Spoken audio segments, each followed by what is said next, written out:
ঘুম থেকে উঠলাম, আর ঘুম থেকে উঠেই আমার একটা সুন্দর জিনিস আমার ফোনের মধ্যে দেখতে পেলাম, যেটা আমার সঙ্গে সঙ্গে তোমরাও দেখো। তো প্রথমেই আমি আমার ইনস্টাগ্রামটা খুলেছিলাম, দিয়ে এই মেসেজের জায়গায় গেছি, দেখছি মিমি চক্রবর্তীর কিছু একটা মেনশন দিয়েছে স্টোরি। তো আমি একটা স্টোরি দিয়েছিলাম, সেই স্টোরিটা হচ্ছে এটা দিয়েছিলাম, এইটা দেখতেই পাচ্ছ, এইটা দিয়েছিলাম, ঠিক আছে।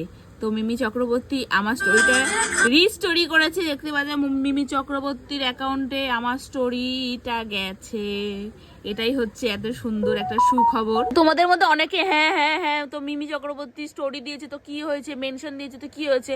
তো তোমাদের বলি, এইটুকানি দিয়েছে, এটাই আমার কাছে অনেক বড়, কারণ তিনি একজন সেলিব্রিটি, এত ভালো একজন মানুষ। আর সব থেকে বড় কথা, রক্তবীজ 2 দারুণ করেছে। আমরা পুজোর সময় দেখতে গেছিলাম, অসাধারণ, সপ্তমীর দিন দেখতে গেছিলাম, অসাধারণ একটা মুভি করেছে।